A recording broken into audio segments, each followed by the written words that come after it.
ngasisu mayamgidama horror story mapuduna laksari wari thabirakpa Basanti Kangjam horror story wari asi hingliba madi sikhraba kanamata gamari lenazade wari asi writer gi wakal na sagasadun izaba wari amakangni wari asida soikilan ki yaurabasu ngakpiyo haina haizari Angangba Kheng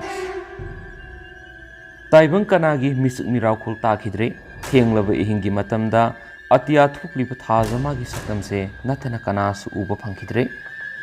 adubu khangpok amada nupa amadi wakal khara sum khanbugum tawri asukpa ihingi matam aduda uhangkya amasu hangli adubu matomta hangjaba khaktani tanja aduda khangpok adugi mapanda mina sienbigi makhul tarai nupa ado amuk sohirei ngasisu amuk nakhoi aibu lawbula abra matom tane haizaribado asumna khangpok adugi akoibado sinba thungna seli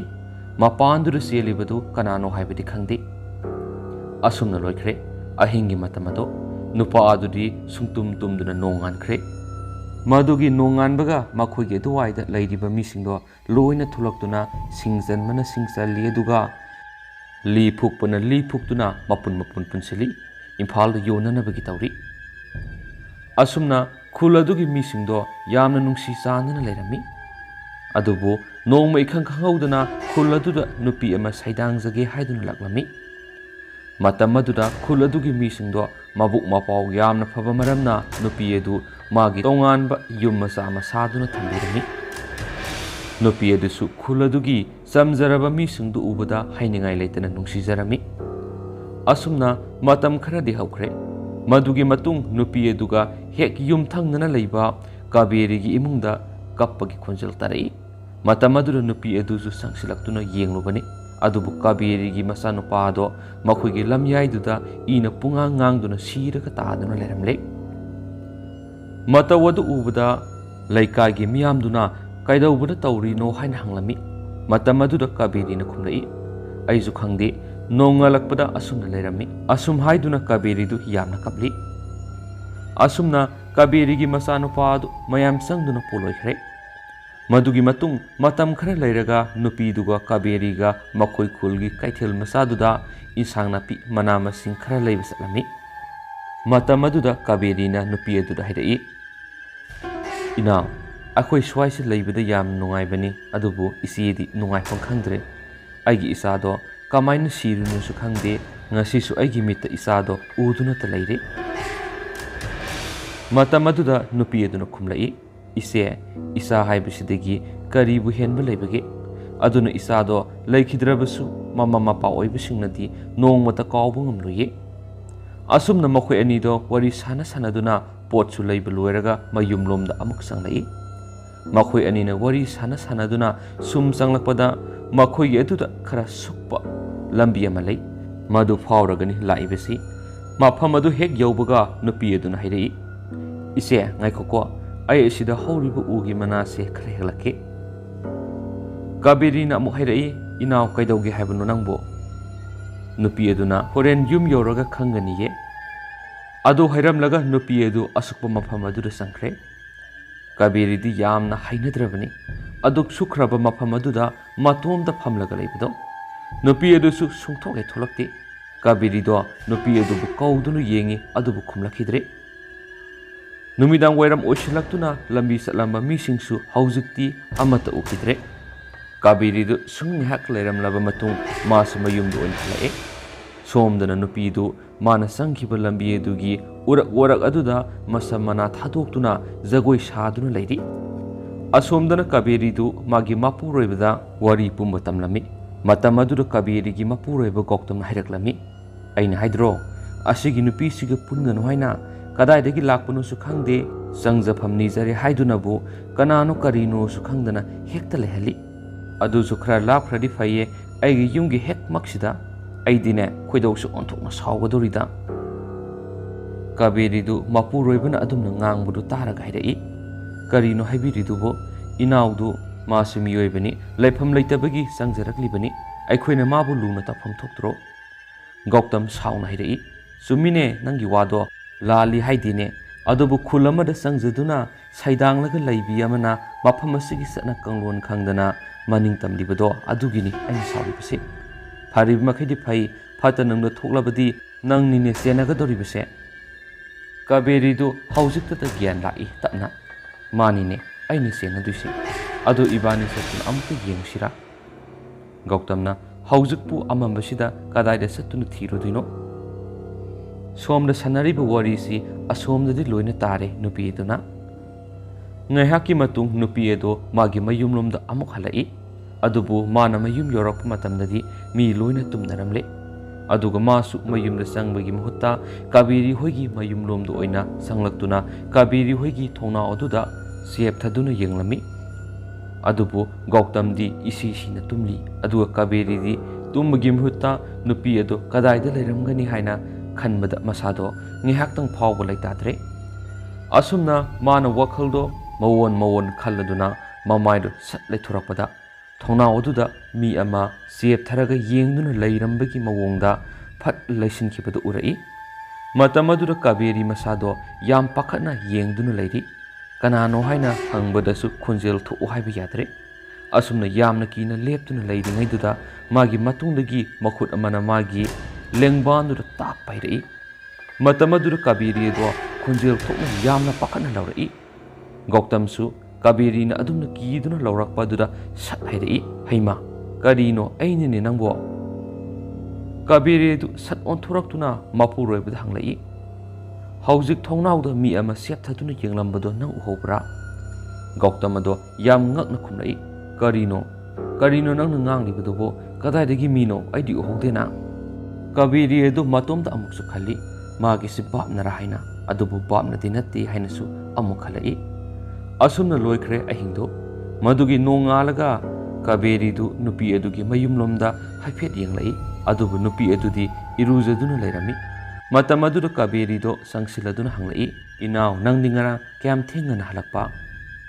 ꯅꯨꯄꯤ ꯑꯗꯣ ꯃꯣꯃꯣꯟ ꯅꯣꯛꯄ ꯃꯥꯏꯊꯣꯡꯒ ꯂꯣꯏꯅꯅ ꯈꯨꯝꯂꯛꯂꯝꯃꯤ, ꯏꯆꯦ ꯑꯩ ꯀꯩꯁꯨ ꯊꯦꯡꯗꯦꯗ, ꯅꯨꯃꯤꯠꯀ ꯇꯥꯔꯛꯄꯗꯨꯗ ꯏꯆꯦꯗꯣ ꯄꯣꯊꯥꯖꯔꯁꯅꯨ ꯈꯟꯗꯨꯅ ꯂꯥꯛꯇ꯭ꯔꯕꯅꯤ꯫ ꯀꯥꯕꯦꯔꯤꯅ ꯑꯃꯨꯛ ꯍꯥꯏꯔꯛꯏ, ꯑꯣ ꯐꯔꯦ ꯑꯗꯨꯕꯨ ꯑꯣꯏꯔꯗꯤ ꯏꯆꯦꯗꯤ ꯀꯌꯥꯗ ꯅꯨꯡꯁꯥ ꯊꯤꯔꯨꯔꯕ? ꯑꯁꯨꯝ ꯍꯥꯏꯔꯝꯂꯒ ꯑꯃꯨꯛ ꯆꯠꯈ꯭ꯔꯦ꯫ ꯏꯆꯝ ꯆꯝꯖꯕꯤ ꯀꯥꯕꯦꯔꯤꯗꯨ ꯆꯠꯈ꯭ꯔꯕ ꯃꯇꯨꯡꯗ ꯅꯨꯄꯤ ꯑꯗꯣ ꯀꯥꯕꯦꯔꯤꯗ ꯌꯥꯝ ꯃꯔꯧ ꯂꯩꯕ ꯃꯤꯅꯣꯛ ꯑꯃꯒ ꯂꯣꯏꯅꯅ ꯌꯦꯡꯗꯨꯅ ꯂꯩꯍꯧꯏ꯫ ꯑꯁꯣꯝꯗꯅ ꯉꯁꯥꯏ ꯈꯥꯡꯄꯣꯛꯁꯪ ꯑꯃꯗ ꯃꯊꯟꯇ ꯂꯩꯈꯤꯕ ꯅꯨꯄꯥ ꯑꯗꯨꯒꯤ ꯃꯁꯥꯗ ꯀꯔꯤꯒꯨꯝꯕ ꯁꯅꯤꯜ ꯈꯔꯁꯨ ꯐꯪꯂꯝꯃꯤ꯫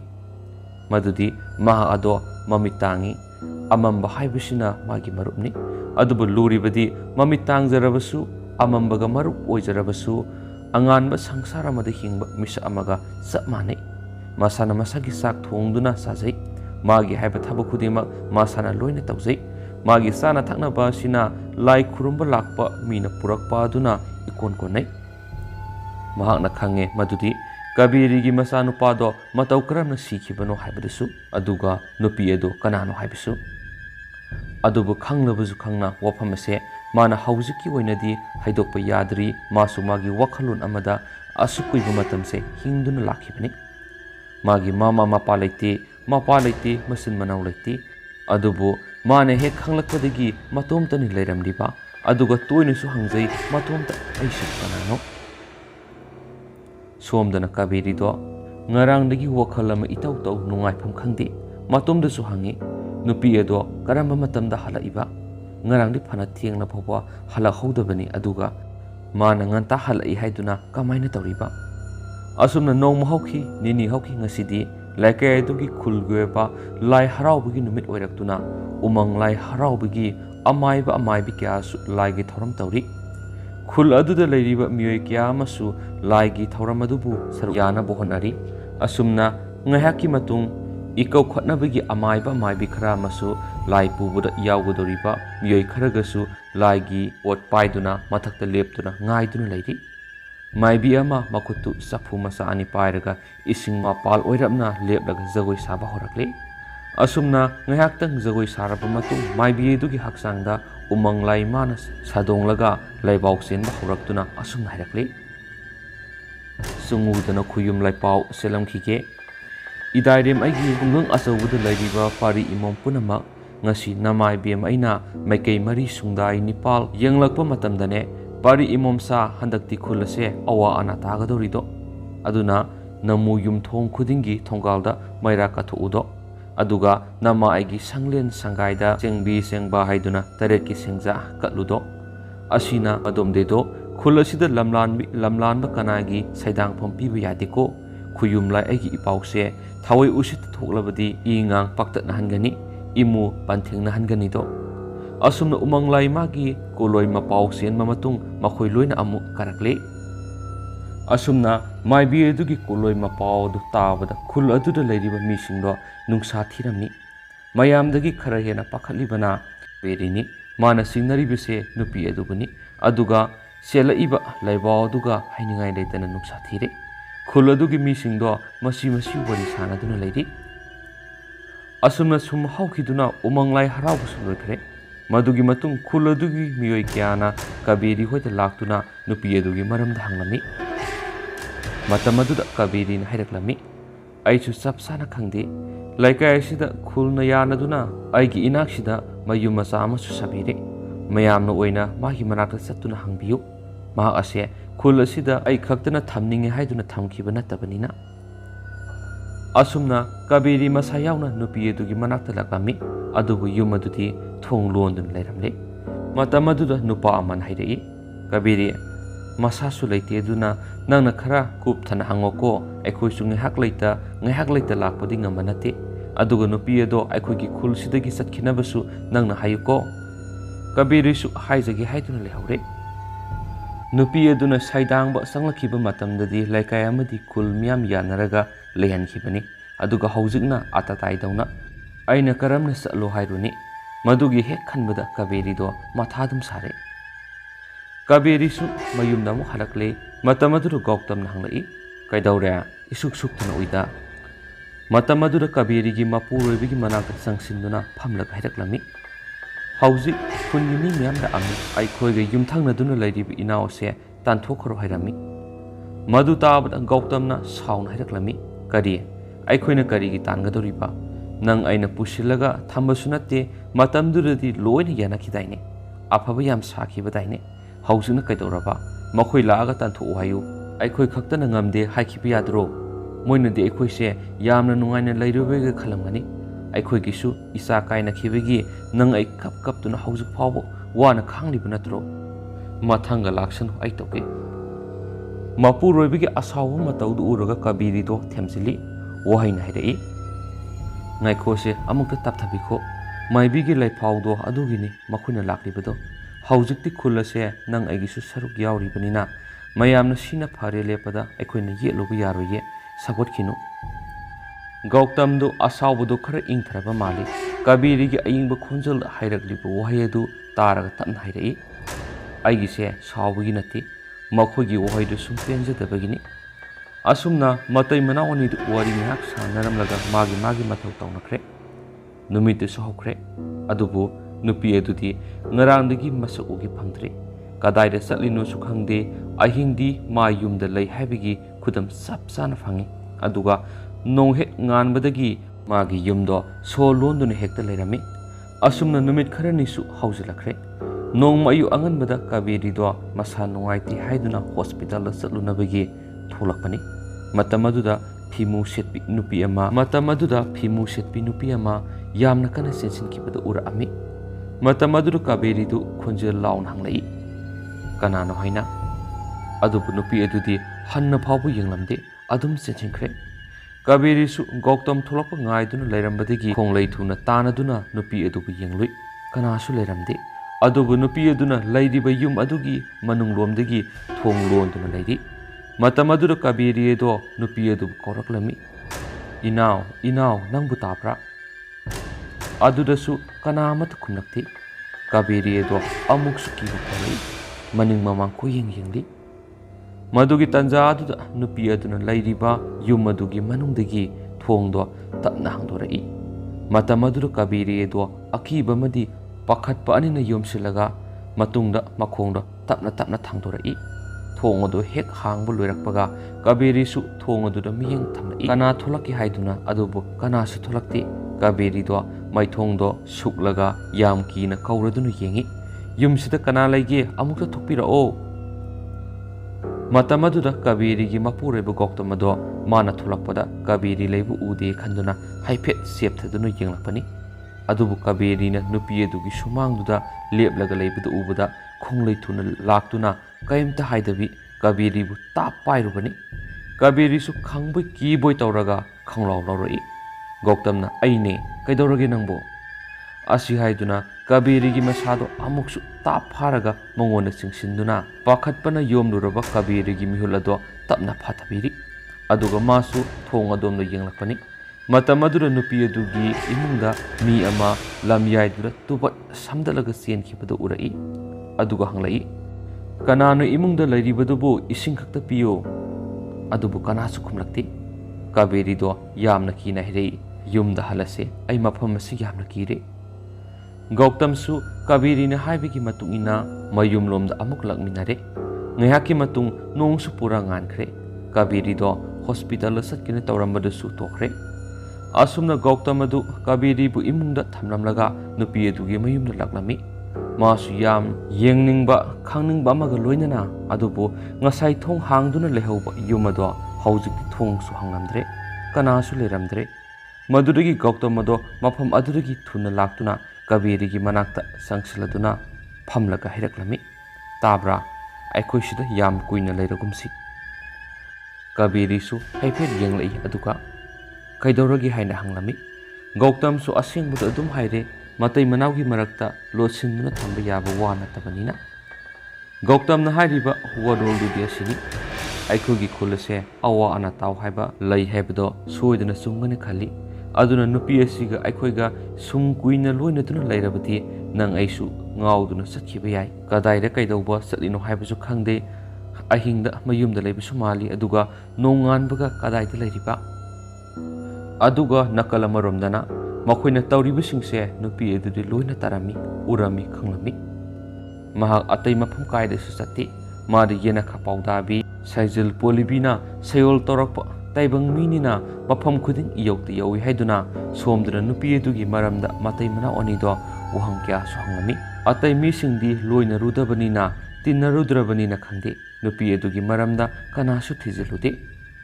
matai mana onina magi maramna sum thigalakpase masu khangladuna hainingai leitana saure mana khwaidigi sauribase Gautamdani mangonda kya phatana khallu haibi yadabi kabiri dadi thoina saurude aduga Gautamdi mina wa ama haibaga mana tap tap pharaga wahai khuding atra sele haibado yam khangbada natana yamnasu singi maram asi leibana Gautam se tarai tarai maithiba piba ngamro habasu mana khangi asum tauna madugi matung nongma kangduna makhogi khulado awa ana tabata natana misi mina kya su thokle matamaduna Gautam bu khulgi leibungaduda kakholaga wang kya hanglami matamaduda Gautam hairaklami khunjamyamgi wase karinoda mi ama khulasida pusinduna thamba aigi itingnati khulasigi miyoising loina yanaraga lehankhiba misa adubu aikhoina atatai dawna tanthoko hairisibu nakhoina koi laktuna tanmadi kari kaigi aikhoisu ithawyam silli nakhoina silibadumna wa ngangbada sakma yengnaraga ngangbadi phabani asumna Gautam adu magi nupi puduna mafam adudagi thokle Gautam na hairibu wafam aduda kanasu yeludre asumma ngakta hairabanina madugi nonganbaga Gautam ado nupi adugi mayumda yam sauna laklami numitudi dawyaba haigadra nupi adu leirami Gautam su nupi adugi manakta sangsiladuna hairai ibema nang di koina satpanina khangnamdaroi nangbu khul asidagi tanthokko hainaribase matamaduda nupi aduna khumlai tamo kaigino aibu tanthokro hairibadi Gautam su sat khumlai ibema isana tawu thabakti isana khangadabani mingonda wahang oina hangadabanatte aduna masimasu oina khangi madudi na ase isam samamisa amadi natte haiba samna hingba punsi haibadudi aigumna hingadabani adubu nangdi ahing khuding kadaidabu yerekpano khangde aina nangbu unagi haiduna ngairaklibase kuirabani nomata thengnadi nangbu senabada aikhoidi ware aduna khulase hadoktuna sakhibana nangi afaba oigane khali nanga sang oiroba aikhoise miwa maisa yamna lange aduna satkhro hairibase mashina aroibani nupi adugi wahi ama phawba tadabida Gautam ado mafam adudagi lakle matam aduda nupi aduna Gautam bu sauna yengduna lehore Gautam su mayumdu hek halakpaga magi nupi da wari kya lerami kabiri su wari do taraba matung yamna pakhana hairei as kai hairuribno aidi yamna pakhaliko asumna matai manawani du wari ngihak sanaramlaga magi mathau tawnakre asumna sum hauhidunu numisu takre madugi matung makhoi ani du sak saba tolaga tumba sangkre ngayaki matung kaberi di tungkre Gautam su tumge di khali adu mamit usilu yadabadagi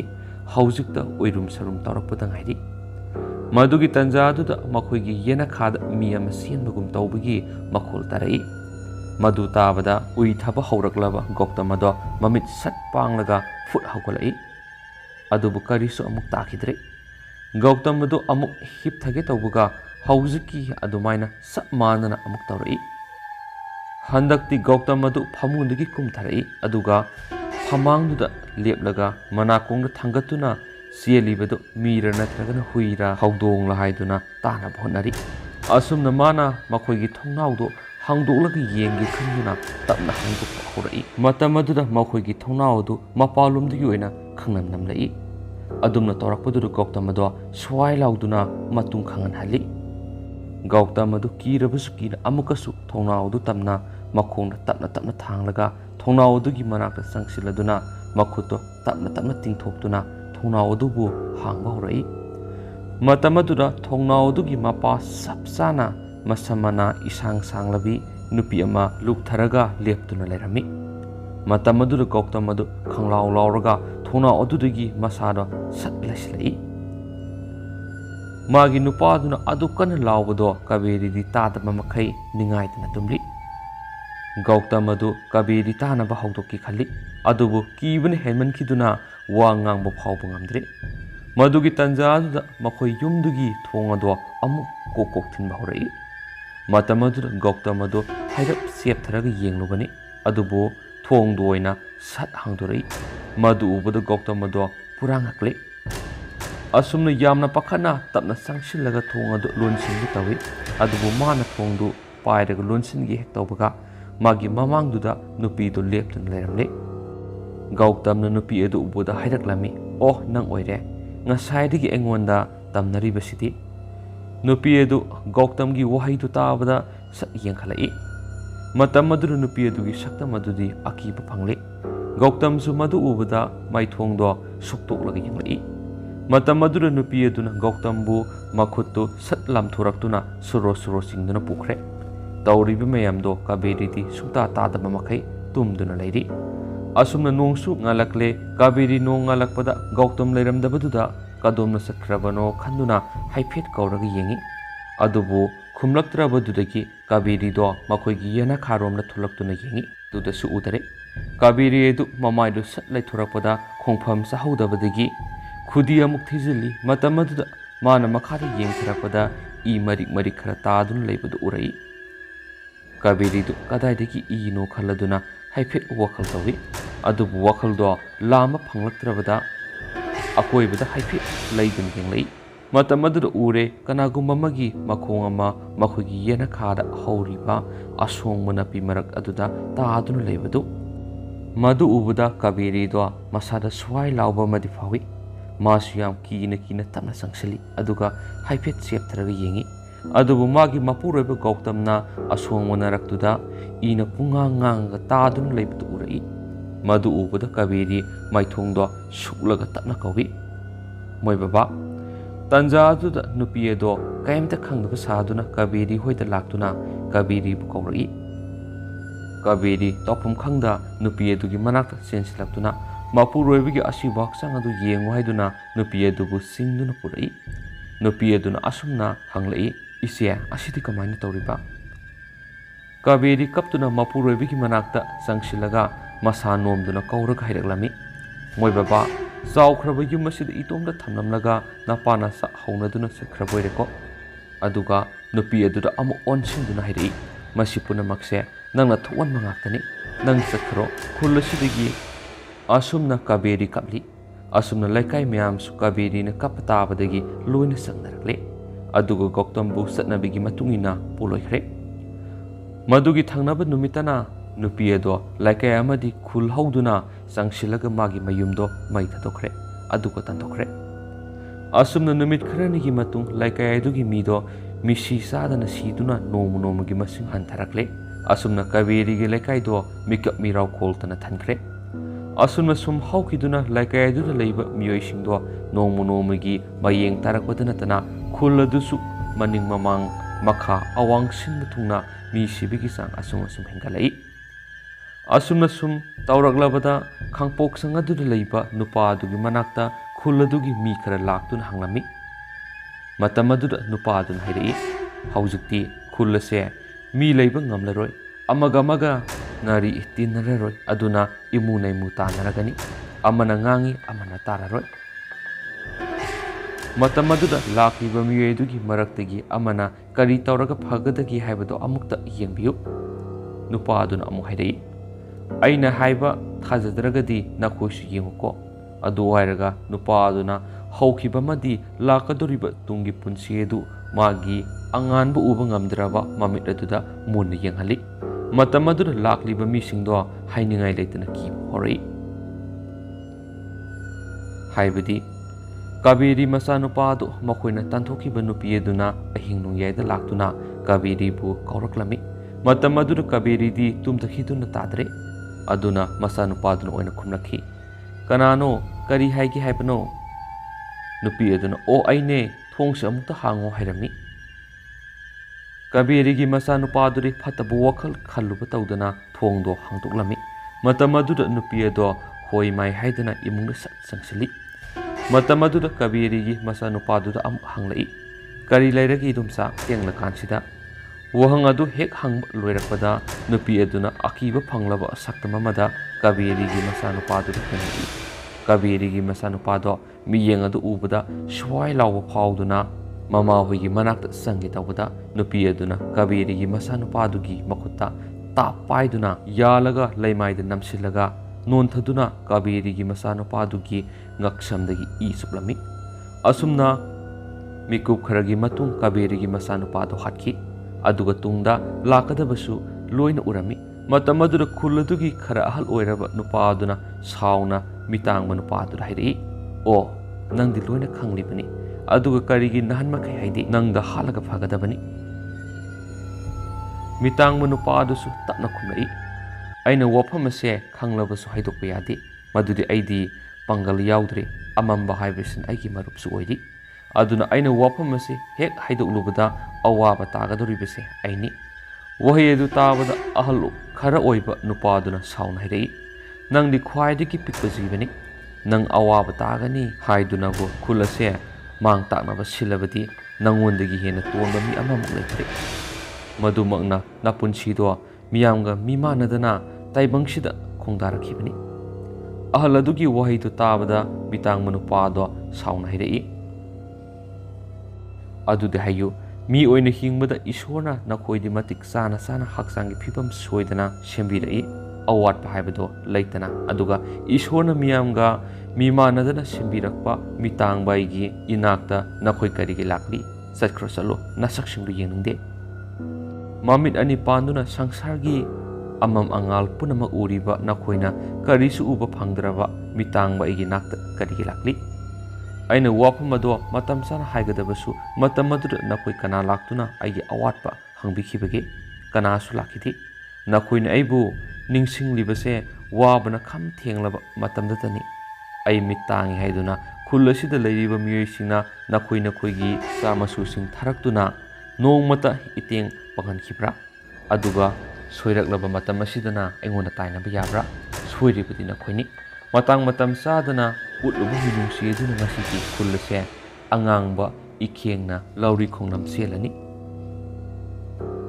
mitang manupa adugi wafam adu karisu kakninga yaudre mayektani man hairibadu adubu ahal adusu mitang manupa aduna hairibado sumi khangna nupa adu thamnabagi wa on hairei matam aduda mitang manupa aduna thausadana khumlei aibu phajulaga nakhoigi khulase kanma ngamgani hairabadi aibu pharo asumna mitang manupa ado tapna hawatuna makhutuna haifet maraga haibadi lambi thiraga ahal adugi khonjel adumna lai adubo ahal adudi mabu usit thawoidabu oina khankiduna magi manakta lakliba mitang madugi makoktuda mana pairiba saisuduna haidalaga kandari mitang manupa adu khanghaudana laimaida tutakre madu ubuda atei leiribasingdo sensinduna mitang manupa adubu gyan laknabu honaki ahal adusu sauningba henankiduna tawkhibane dubu masu kona thangda nungairaktraba mali masu changsinduna mitang manupa adubu gyan laknabu honaki adubu mitang manupa adudi haifetang nahiramlaga adumak hanna khumlakhidre asumna makhoi masel amana ngangi amana tada taunabadagi khut thanaba haunarakle haibadi ahal aduda makhoige lakminaba miyai chalaba nupa aduna karigi saiduna mimanadraba mitangba sida kalluri bano haina hanglaki matamaduda ahaldugi misangda amana satkhumlai haukrabadi haukre khurasu wakal nungaiteduna lairibasini haujikti sikhrabani kari tausige khanabaduna phatro asumna makhoi masen magi misang lepnaduna khulado nampak tanare aduna wahi adudagi hauraga khut thanakhibana maram oiraga haujikti laigi lebaudo sapsana tare makhoi loina sauningi bani haiduna khut thanabada thangtel yaunare nupi haiba leitre angang haiba khaidre aduk nungsi sanana leikiba khuladugi miyam singdo haujikti hingsabi onakhre angam hanare asumna numit kharani gi matungda khulado isik sikre kanagi khunjel su takhidre khuladuga thangnana leibiba khuladuna mokogi pautaduna khuguliraklami matamaduda khulado hek thungkiba mikupta angakpa sangsara amada leramle yenghaidaba ngaktani asiba haksang kaya haying wawa induna angangba ina lakhong oina senduna leramle aduga lanjadraba angang kaya asiba haksangsu masida taduna leiri aduga sibamakti sidriba asu apal kaya su taduna leiri makoina asu apal singdo mafam khuding satuna kadai da leiribagi haibado yengsilaba matung amuk layengnabagi gari kharada haptuna puba hokre asumna khul amadagi laiba miyoi singdo mathwa yam nungaitana mapam adudagi tholaktugi tawri asukpa singdu lawkhatpa loireduna adubu khara laptakna nupi amagi khonjil tari nupi adugi khonjil tabada lakliba mi singdo mamai sat laithoknaraktuna yengnarai matamaduda kaberido angang kharaga loinana masamana ifa pharaga laktuna leibudu urai lakliba mi singdo khongleituna sangsiladuna kaberigi manakta yorakle matamaduda kaberi du kaplaga miyoisinadu paw kya tamnami lakliba mi sing aduna kaberi bu themjin biraduna hairai ngasi nangna lehoriba angang singasina saudriba phawba aikogi khunda leirurasi aduga angang singasina sauraklaga khullasigi sada nauda sandokpu oirasanu aduga asu apal yauriba mayam asisu layengduna kannabu honarasi asumna khulado isik haure kaberi su makhoiga thangnana leiriba khuladuda satkhare wari asi pathoksakhibada soiki lanki kaya yaurabasu mayamna ngapigani matungdasu nungaiba manipuri horror story kya puduna laksage